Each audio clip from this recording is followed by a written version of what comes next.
Hello everyone, welcome to a new video. In this video we are going to discuss about the topic, the guide to building Indic LLMs. My name is Ramsri and just a quick intro about myself. I am bootstrapping two AI SaaS apps, question.ai and supermeme.ai. I teach courses on LLMs, NLP and AI SaaS on Udemy and my own website learnnlp.academy. And I also work on open source contributions. So most recent one is Telugu LLM Labs, where I worked along with Raviteja. It's an independent initiative to build or fine-tune Indic focused large language models. And our work called Navarasa, which is basically we took Google's Gemma model and we fine-tuned it on 15 Indian languages. Our work got featured in Google I/O 2024 very recently. And let's get to the topic of this talk: why open source Indic models. So GPT-4o solved a few of the issues that we had recently, but it is important for us to understand the journey in detail. So let's quickly look at OpenAI's tokenizer. So if you just go to platform.openai.com/tokenizer, you have GPT 3.5 and 4 tokenizer. Just let's go and type in a word, for example woman in English, and see how many tokens it takes. So it just takes one token. That means the cost for it to process when calculated with tokens by OpenAI is just one token. But let's do the same thing, translate it to Telugu, where woman is called as Stree. Let's copy this and see.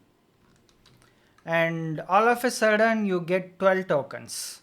So basically woman in English is one token and Stree in Telugu is 12 tokens. This is slightly improved with GPT-4o, where now you can't test it in the UI, but you can get a sense of it. Now getting back to the problem. So essentially whatever text you give, that is divided into tokens. Usually tokens are even smaller than words. So subwords could be tokens. And models like OpenAI, all the models that are built, they have a tokenizer that will convert your raw text into individual tokens. And even at the input side as well as the output side, the generation is in tokens. So if something takes, let's say, 12 tokens, it takes 12 times more time as well as compute, which indirectly relates to cost to generate.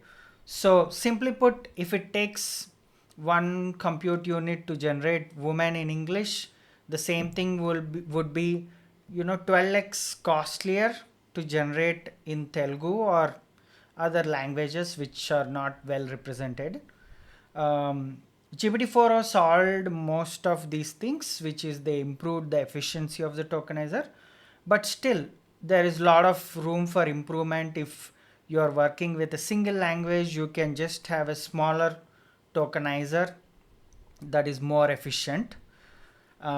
So that's one problem, which is we need to have Indic and language focused models to be more efficient, both in terms of computation, cost, as well as speed.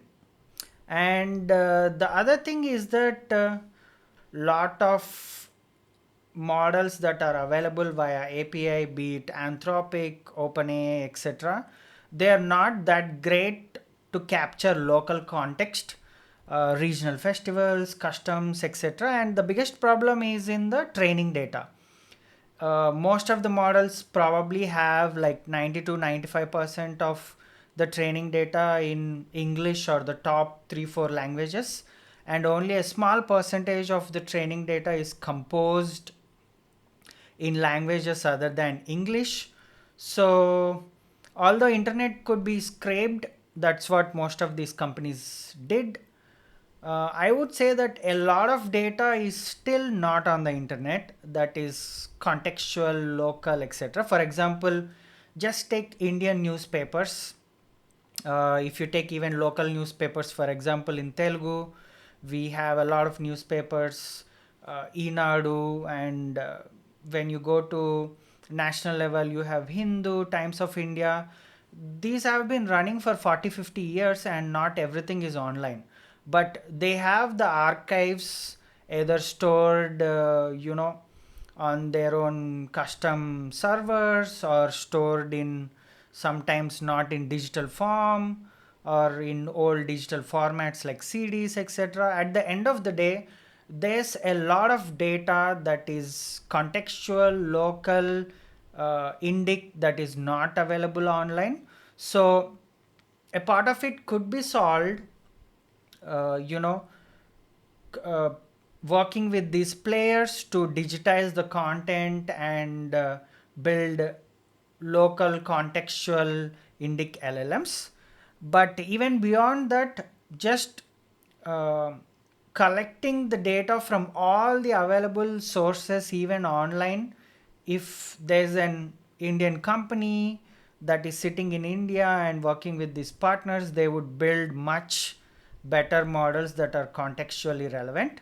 So at the end of the day, you can always build a narrow focused model for a given language, for a given region, and beat out these bigger models that are general purpose. So that's one area why Indic models and building them might be of interest. Great. And the next thing is basically all the goodness of open source models. For example, if you want to run locally, or if you want to fine tune for your business use case on custom data. So all the private deployments and corporate deployments, all these are very valid use cases for open source Indic models that can be used by either private or public parties in custom settings. So all the goodness of open source basically. And the biggest goal is to train an Indic model at Quora quality level Q&A. So if you go to Telugu Quora or Hindi Quora, you will see the kind of regionally rooted question and answers that people are asking, and the responses that are available there. For example, let's go to teluguquora.com, and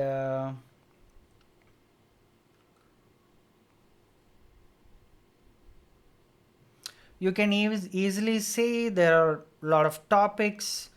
For example, astrology, or Sanatan Dharma, or courts, lawyers, etc. So you see there's quite a lot of local, regionally rooted Q&A questions and answers that are available. You can explore any of these topics. This is basically, knowledge of India and things like that. So why are some customs uh, practiced, and what are the pros and cons of that, etc. So at the end of the day, if you want to really understand how regionally rooted question and answers are quite different from what is asked in English in ChatGPT, you can go and explore either of these pages. For example, Hindi, again hi.quora.com. You can go and see that there's quite a lot of, again, topics very relevant. Uh, I mean something about Ayurveda and health and things like that. So this is basically what I'm talking about, which is having regionally rooted question and answers. And whenever someone asks why and how does it look, etc., I tell them to refer to regional Quora pages, for example Telugu Quora or Hindi Quora, and they can clearly see how the questions and answers are quite different in both the style of answering and the contextual and the regionalness of them, etc.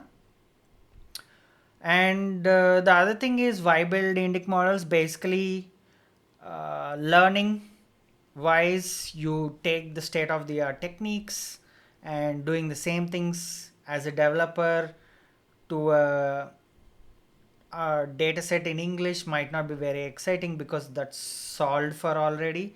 So why don't you take these state of the art techniques and apply them to regional context, the language that you are familiar with, so that you can contribute as well as add something novel than just working with existing datasets for English or popular languages. And a lot of talk about why Indic LLMs, etc. And now let's get back to the core problem. Large language models. So essentially, what are the high level training steps of large language models? So in order to simply understand this, let's take about let's take the journey of how someone would go from getting education for first 16 years, where the education is common, where they learn some languages, math, science, and general purpose learning. Then they go on for some specialized learning, for example hotel management degree for 3 years. And then as the last step, once they are hired into any of after hotel management into any hotel as intern or first employee, they go through this training phase for first 3 months into the job, right? So broadly there are these three steps. You have general purpose learning, then you have fine grained learning, which is specialization. Then you have alignment, the last step, which is you align with the company that you're working in. For example, if you get hired at Taj Hotels, you want to understand their philosophy of how they operate, and you go through 1 or 3 months of training, right? So this is how I broadly look at the LLM large language model training as well. So the first step is pre-training large language model, where essentially you take large corpus of data, usually mix of all the languages. So there is no supervised data collection. That means you are not curating apart from just high level quality. All you take is large blobs of data, paragraphs, things like that, and you train your model, that is pre-train the model to do next word or next token prediction. Hi, my name is, and whatever, Ramsri, that's what you're training for. And then you add one more word and you try to predict the next word. So the first step is large scale pre-training, which is just next word or next token prediction. And the language model is trained for that. And for that, all you need is just internet corpus data that is somewhat cleaned on high level. But beyond that, you don't need to curate any exclusive data set, etc. So that's step one. And step two is supervised fine tuning, and also called as instruction tuning. Essentially, you take question and answer format, or you take this chat format where there's a question answer and things like that, and you take your pre-trained model from step one, and now you just fine tune the model based on these questions and answers. Basically, you are adding a level of sophistication where instead of just not trying to predict the next word randomly, you are showing it a format of how a question is asked and how a response should be formatted for that. Probably you are training on 100,000 samples or 500,000 samples of question and answers in this instruction tuning format, and that's step 2. Basically, at the end of step 2, the large language model is more fine tuned to answer in this question and answer format. And the third step is basically alignment. Why? Because we want to align with human preferences or human behaviors. Once you train it on question and answer format, even if you ask something like, how do I forge a signature and do something illegal? I mean, as long as it's a valid question, the model is trained to generate a valid answer, do steps X, Y, and Z. Similarly, how do I commit, let's say, suicide or something like that? It's going to answer in steps. But at the end of the day, we want the large language model to be aligned to human behavior. That means, illegal things or immoral things, it should not respond, or it should just say something like, I'm a large language model trained not to help on these aspects or something like that. So at the end of the day, there is alignment step where ChatGPT or OpenAI pioneered it with RLHF training, reinforcement with human feedback, or newer techniques like DPO, direct preference optimization, etc. So broadly, large scale pre-training. So pre-training takes a lot of time and lot of GPU power. I mean, minimum, I think you need like $10 million at least to train at least a decent scale model running on a lot of GPUs. So the first step is the most costliest, and mostly large scale companies do it.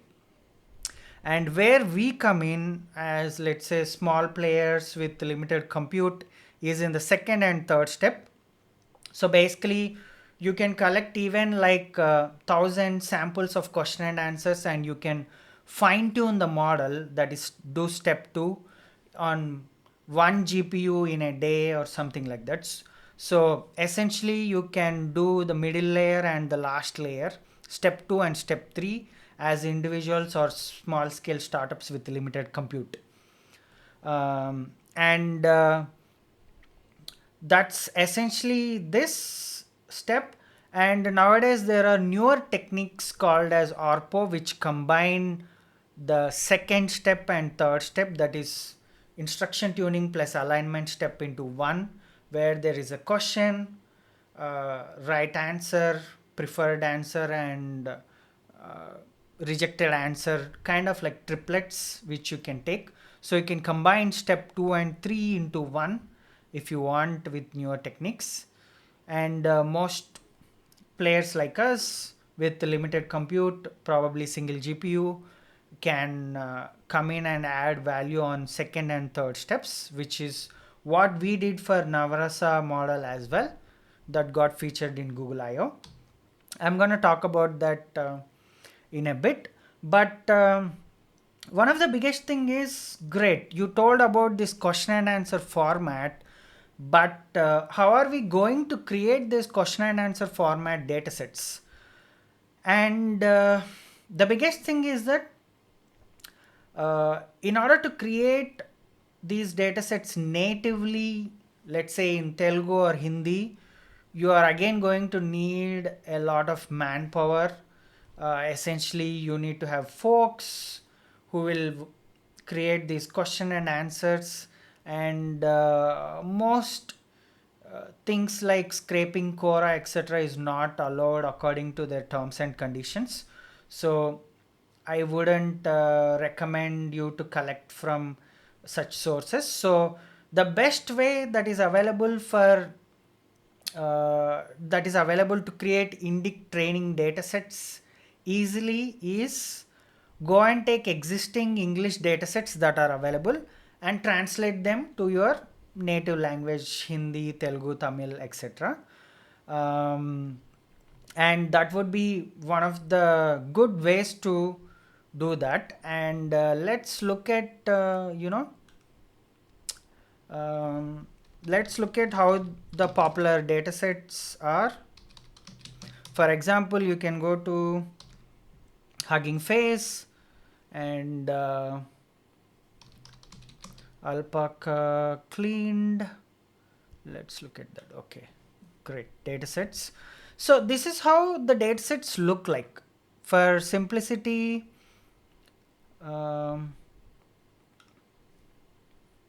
view in dataset viewer. Yeah, okay, this is perfect. So you have this format: instruction, input, and output. And input is optional. For example, instruction could be like, what are the three primary colors? And there's no input, and the answer is the three primary colors are red, blue, and yellow. Perfect. So describe this. How can we reduce air pollution? Then there is some strategies. So you can take English datasets and directly translate them to Telugu or Hindi, and it's a perfectly good way to start, unless you have someone who can natively create datasets, which is a time consuming as well as costly process. So the best way to start training Indic models is to take these instruction datasets that are available in English and translate them to Telugu or Hindi or any of the regional datasets. Now, one of the things to remember is that not all are translatable. For example, if you have code, the for loops in the code, etc., when they are translated, get mess up. And if you have a question, something like the cat, for example, this one, arrange the words in the given sentence to form a grammatically correct sentence. Quickly, the brown fox jumped. The brown fox jumped quickly. It might not be the best one to convert it into Telugu or Indian languages. And even something like, now take this 5-word sentence in English and convert that into 4-word sentence. Now that might be a valid instruction input output, but when you translate that 5-word sentence in English might be 3-word sentence in Telugu, and it might not even make sense. So at the end of the day, what I'm trying to say is that not all English datasets directly translated to Indic languages make sense. You need an additional filter, for example, to exclude code, to exclude math, and to exclude English language specific questions. So what we did was we created these datasets, Telugu alpaca Yamaha clean filter romanized, where basically we took that alpaca dataset that I just showed you, and we translated each column into, let's say, Telugu, and similarly we did it for multiple languages where others haven't done it. So for training Navarasa model, we converted this dataset into 15 different languages, and wherever instruction datasets were available for the languages created by someone else, we didn't use our translation, and only for those languages that where it was not available, we translated it ourselves. So at the end of the day, just take every single column and translate it into different language using the existing APIs, Microsoft Azure or Google Translate, etc. And that's what we did. And one thing to remember is that English conversation and native conversation in Indian languages happen a little differently, where we have romanized conversation as well. For example, you just say how are you?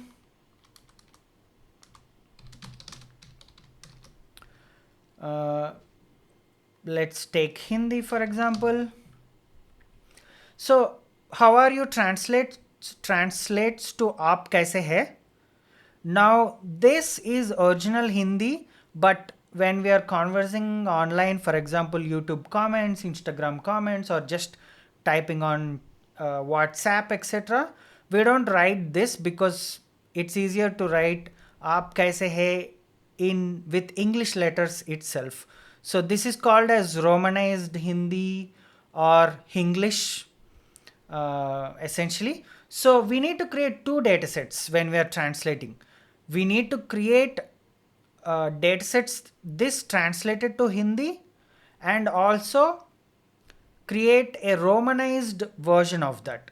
So that's what we essentially did, because when someone is asking question, they would ask the question in romanized Hindi as well, with English letters typing how to do this, ye kaisa karna hai, with English itself. So essentially we need datasets in complete translated form in the native script as well as romanized script, and that's what we did, at least for Telugu. We didn't do it for other languages, but just remember that there are these challenges where you need to now train not just on Telugu or any other Indian scripts, but rather even romanized versions of those scripts.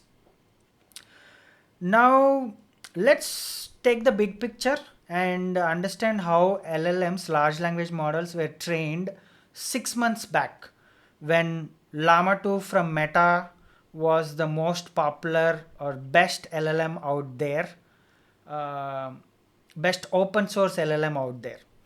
So during those times, what we used to do was, Llama 2 didn't have any good tokenization capabilities for Indic languages. So what we had to do was expand the tokenizer of Llama 2. Essentially, if it came with 32,000 tokenizer, expand it by 16,000 more, so 48K tokenizer, where the 16,000 more tokens are for a specific language, for example Hindi. And now you do lot of pre-training, that is, do additional pre-training with a lot of Hindi text as well, because when the tokenizer is initialized, the new 16K tokens that are initialized for Hindi, they would be empty tokens. The embedding of that wouldn't be formed. So we need to train it on quite a lot of data, Hindi data or any language data, whichever you are training that model for, and train the embeddings of those newly initialized tokens.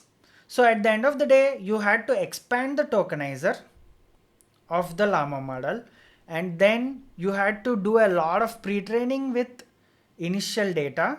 Now your step 1 is complete, because you are making step 1 even more complicated, step 1.1, because it doesn't represent Hindi or Indic languages well. Now after doing this token expansion and pre-training, then you had to do your instruction tuning and final third step of alignment. This was very cumbersome, because what happens is that there are two challenges when you're doing pre-training. You are learning a new language as well as you are learning the structure of a new language. So just like, for example, Spanish speaking students, if they studied until 10th grade in Mexico and then they move to US, then 11th grade and 12th grade, they have two challenges, which is learning English as well as learning the subject. Similarly, Telugu medium or Hindi medium students, when they're switching after 10th grade and switching to English medium, they have two challenges, that is learning the subject as well as learning the language. So similarly, Llama 2 based models or any token expansion and pre-training models had this challenge. And even if you had to train, you had to train with quite a lot of data, almost, 500 million or 1 billion Hindi tokens. Then only it would get good at language structure and next token prediction and all that. So it was humongous task, and also you had to do it individually for each language. So you had to expand the tokenizer and pre-train for just Hindi, and for any, let's say, Tamil Llama, Telugu Llama, you had to repeat the same process again and do this. But things changed for the good when Google released Gemma. And the great thing is that Google's Gemma had 128k tokenizer. So essentially from Llama 2, which had 32k tokenizer, Google's Gemma had 128,000 tokens, out of which most of the Indic languages were well represented. So now the biggest challenge prior to Google's Gemma was we had to expand the tokenizer and do a lot of pre-training.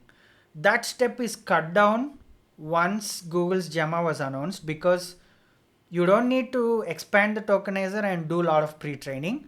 You can just collect instruction datasets, that is SFT, supervised fine-tuning datasets, essentially question and answer pair, and just take Google's Gemma, do this instruction fine-tuning, and you get a model that can answer in your native language. So that big step of token expansion and pre-training was cut down because Google's Gemma had a 128k tokenizer, which was trained on 6 trillion tokens, combined all languages. But although the token representation of Google Gemma for Indic language was not dense, that means it used to still take quite a lot of tokens compared to English.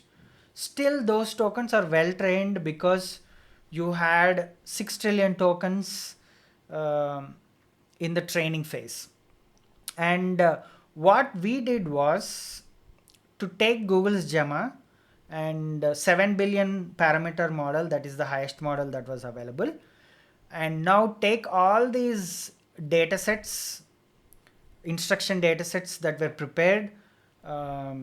We prepared some of those, and then Tamil Llama, Kannada Llama, they all prepared their own instruction datasets for Llama 2 based models. Now we curated all these datasets, and then we did fine tuning of Google's Gemma. And the biggest advantage of Google's Gemma when compared to Llama 2 was, Llama 2 you had to tackle each language separately.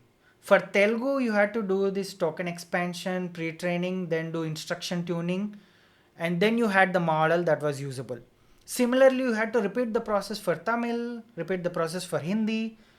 But the great thing that happened was, since you don't have the pre-training and token expansion stage, Google's Gemma, you could have one model and combine all the instruction datasets across languages. That is, across 15 languages, we combined all the instruction datasets. We got about 500,000 pairs of question and answers. And we just fine-tuned one Gemma model and called it Navarasa. And that one Gemma model, if you just ask it to respond in Telugu, it will write the response in Telugu. If you ask it to respond in Tamil, it will write the response in Tamil. So essentially, you didn't have to tackle each language separately. You could take the base Gemma model, 7 billion parameter model, and collect all the datasets, mix them up, question and answers, and just give all the datasets of all the languages combined to Google Gemma to do instruction tuning, that is supervised fine tuning. And at the end of the day, you had a model where if you ask the question in Tamil, it would respond in Tamil. If you ask the question in Marathi, it would respond in Marathi. So that was the beauty, which is now we moved from individual language fine tuning with Llama based models to Google's Gemma, where we could combine all the language datasets and have one single instruction fine-tuned model that works across all the languages. And that's essentially what is captured in this meme. And just to note, there are some open models like DBRX by Mosaic ML, which is a 192 billion parameter model. It's a mixture of experts architecture, which is also very good at Indic languages. And I believe Ola's Kruthrim is building on top of DBRX. Basically, Databricks acquired Mosaic ML, and Mosaic ML team that was acquired by Databricks built DBRX model, specifically well tuned for Indic languages. Awesome. So the biggest thing is, okay, small correction. Gemma had a 256K tokenizer, not 128K tokenizer. And this is essentially what I explained previously, which is the cons associated with token expansion and pre-training that Llama 2 based models had was overcome with Google's Gemma that had 256K tokenizer. And now comes another big question. Okay, these techniques are evolving, but what exactly made us being able to contribute fine-tuned models as an individual developer with a single GPU? I think that is the biggest question that needs to be answered, because fine-tuning and all these steps, again, loading a 7 billion parameter model into the memory itself used to take, all the optimizer parameters, etc. It used to take quite a lot of memory, and it would not fit in a single consumer GPU like 24 GB GPU. You needed at least, like, for example, 96 GB GPU RAM, etc. to do the fine tuning of these large models, at least 7 billion, 14 billion parameter models. But there are several advances, not just single advance, but multiple advances that came about to enable people or individuals to do these fine tunings on a single consumer level GPU. And let's talk about those techniques on a high level. The first one is quantization. For example, in order to store something, a single value, if it takes 32 bits, you can quantize it to 16 bits, or you can further quantize it to 8 bits or 4 bits. And now you're cutting the size significantly as you're downsizing the bits that are needed to represent. Just representing something in 32 bits, that is 4 bytes, and coming down to just 8 bits itself is a 1/4 cut down in the both memory of the model to do fine tuning and all these things, etc. So at the end of the day, if you're quantizing the model, you're cutting your memory requirements by half, 1/4, and sometimes even 1/16 or 1/8, etc. if you're doing 4-bit quantization. So quantization is one big technique where you are quantizing the model, and now you're fine tuning the quantized model.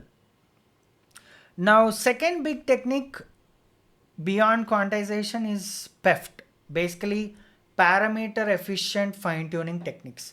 So all the techniques where you are just fine tuning small percentage of parameters when compared to the total number of parameters in the model, those techniques are all under the umbrella of PEFT, parameter efficient fine tuning techniques. So these techniques are LoRa, DORA, etc. What that simply means is that instead of doing full fine tuning of the model where all the weights of the model are changed, you are just plugging in adapters at specific layers of the model, and only those adapters and their weights are trained. So at the end of the day, you are only fine tuning and updating the weights of a small percentage of the total model, maybe 5%, 2% of the total weights are updated.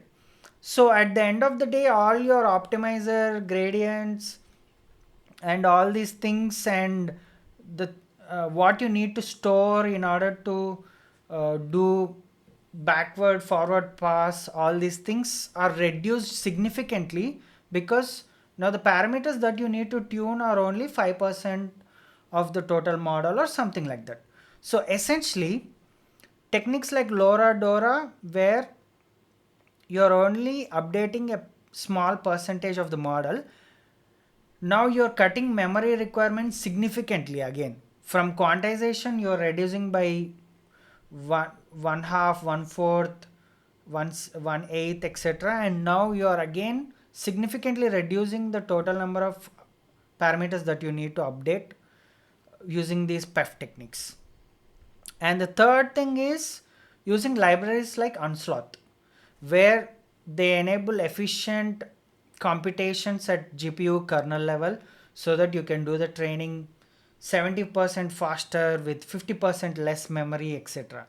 So when you combine all these things, quantization, parameter efficient techniques, and more GPU optimizations with libraries like Unsloth, now you can fine tune a 7 billion parameter model. You can load it into memory and do a fine tuning run with 100k samples on a single consumer level GPU, let's say 16 GB GPU, or 24 GB memory GPU, etc. That's the power of all these techniques coming together. And all these techniques have come together and enabled they have become more advanced only in the recent 6 months to 1 year time frame. So only now we are able to leverage all these techniques and do efficient fine tuning on a single consumer level GPU. Now let's just on a high level look at Gemma's tokenizer. You can give something like Bharat ek Mahan Desh hai, and it tokenizes it into 1 2 3 4 5 6 7 8 tokens, something like this. But still you can see that these tokens are well represented and their embeddings are also well present. Similarly for Telugu, it's a little more sparse, but still on any day, unless you are training on billions of tokens, a well trained even individual word tokenizer performs much significantly than you doing token expansion and training on just couple of millions of data points.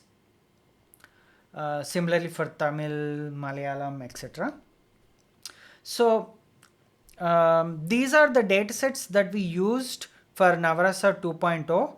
Basically, we took the Gemma 7 billion parameter model by Google, and we combined all the datasets that are available, and some of those are translated by us itself. Telugu LLM Labs, you can see for Urdu, Marathi, Nepali, etc. And for the rest of them, people have done great work in doing translation of existing English datasets when they were training llama based models, etc. But fortunately, the work that they did for llama 2 also comes into use because they already have the translated datasets. We could combine all these datasets and train Gemma now, because at the end of the day, all of these are instruction tuned datasets, basically question and answer format datasets. And you can ask a question like, share the strategy to grow on Twitter in 3 points, answer in Telugu, and it will generate very, I would say, well formed, grammatically complete sentences in Telugu. And it beats ChatGPT 3.5 by a huge margin. So, and the other thing is that it's open source model, which you can run locally or you can deploy privately. So you have the power to deploy a model better than ChatGPT 3.5 for Indic languages, available at your whim to fine tune, etc. Another big question that we always get is what's next on experiments in the Indic LLM space. So one thing is parameter efficient fine tuning techniques, those PEF techniques that I talked about, LoRa, etc. They are still evolving. Our goal at the end of the day is to train as many little parameters as possible, but the model should behave as if a full fine tuning of all the parameters has performed. That means we need to find a configuration where we train very few parameters, but the output approaches to full scale fine tuning. That's the goal at the end of the day. So what LoRa does is at every layer, you are decomposing the matrix that you want to store into two small matrices which you can multiply. So two low rank matrices that you can multiply to get the big approximation of big matrix. So that's why you need very few trainable parameters, because you're not even storing the matrix. Now Dora goes one step further, where instead of just having one matrix that is like an adapter, now introduce even one more direction, that is magnitude and direction vector, where now the direction vector is decomposed into two low rank matrices. So at the end of the day, we want to capture the newer capability that we created, for example Telugu language generation, etc., with a small adapter, and that's what we are doing with LoRa. Now just by increasing few more parameters of the adapter, for example including another magnitude direction vector, you get Dora technique, which might be, which might perform significantly better than LoRa. It is a superior training setup in most use cases. So that's one which is trained with Dora, not just plain LoRa.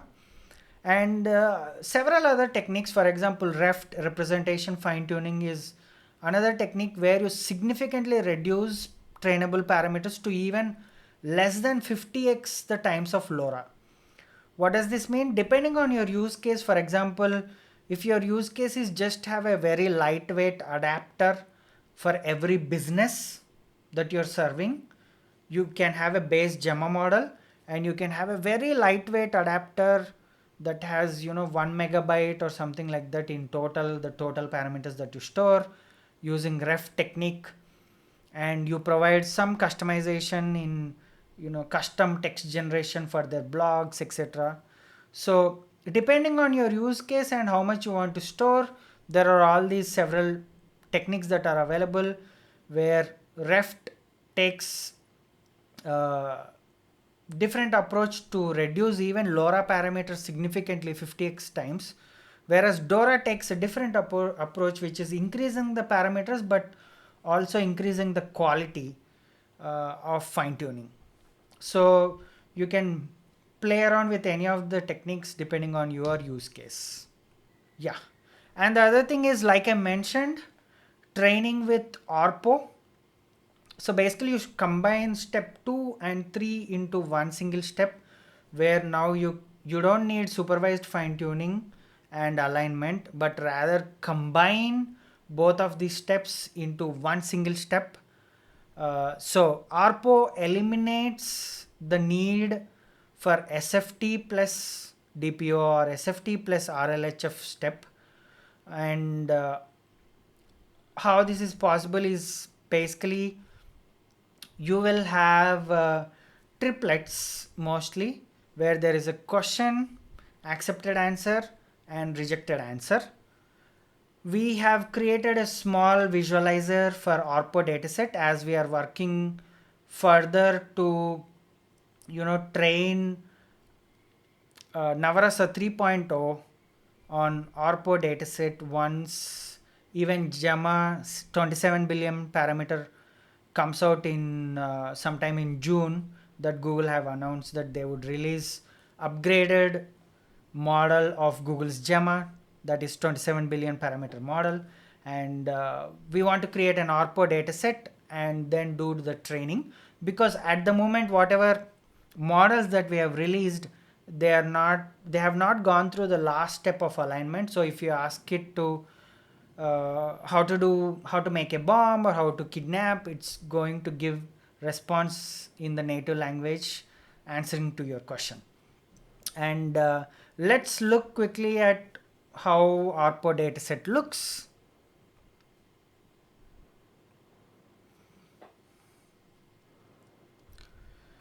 Awesome. So this is one of the visualizer that one of our members who is helping out with Telugu LLM Labs is doing. So G1 created this ORPO dataset viewer. Let's look at a few interesting things so that you will get an understanding of how the ORPO dataset looks. For example, let's take Ultra Chart. Basically, you have a question, compose a story about a magical garden that only exists in dreams. Then you have a choose and response, that is, this response is ideal, and there is a rejected response. This response is not that of high quality. So at the end of the day, you have these triplets. There's a question, then there is an answer, kind of like appropriate answer and not very appropriate answer. So this is ORPO dataset, and let's look at some toxic ones as well. Show me how to illegally duplicate copyrighted software. Then there's a step-by-step instruction how to duplicate copyright software, whereas the other response is, I'm sorry, but I cannot assist with that. It's unethical, doesn't follow standards, etc. So essentially this is ORPO dataset, where let's look at again truth DPO. What's the nearest national park to you? As an AI, I don't have a physical location, so I can't provide the distance. Rejected response, so I can't determine. Yeah, I mean, just preference of how you want to answer. At the end of the day, there's a question, there's a choose and response, there is a rejected response. You train on this data and you create a new ORPO model. That is essentially what it is. And yes, so what are the other things that you can do? Basically, one thing is we translated instruction datasets, instruction tuning datasets or supervised fine tuning datasets. We took existing English datasets and we converted them to Hindi, Telugu or any of the Indic languages. But we need to do the same thing for evaluation, because once the models are trained, we need to also evaluate them. But we don't have proper evaluation datasets. Again, for evaluation, either we need to translate existing evaluation datasets in English if they are not very good and not very good evaluation criteria at all, then you might need to create some other evaluation criteria and create your own datasets, perhaps manually or semi-manually. Whatever be it, there are challenges again in creating evaluation datasets. The other thing is training for multi-turn conversation capabilities. Because if you see ChatGPT, it's not just question and answer. It's about question, answer, a follow-up question, follow-up answer, and another follow-up question, and another follow-up answer, right? It's a multi-turn conversation. So we need to create multi-turn conversation datasets in native Indic languages, and we need to train on that to be more effective. And the other thing is, train for native plus romanized conversation capabilities, because a lot of internet interactions don't happen in native language typing. You always type in romanized Hindi or romanized Telugu, and you expect the answer back in romanized or native form. So we need to train all the language models, fine tune them with both native and romanized capabilities. And another point is additional pre-training with relevant data and instruction fine-tuning. Why? Because a lot of models that you see, even if they are trained on, let's say, Telugu or Hindi, etc., they take Wikipedia dump from 2021, Wikipedia dump from 2020, and then train on them. So about 3 years of data and the knowledge is completely lost. So they are not up to date. So can you take more relevant data, either be it scraping from the web new relevant data and doing additional pre-training and then doing instruction fine-tuning. So, and how can one contribute? Basically, high quality regional question and answer datasets is what we need. How we are going to achieve Quora quality level question and answer datasets without violating the scraping terms and conditions? That's where the value lies in, either using semi-automated way or using other open LLMs to generate this dataset and do a human in the loop curation, quality check, etc. But at the end of the day, we need high quality regional question and answer datasets. And if you can contribute to that in any way, that would be great. Thanks a lot for watching, and that's all for today.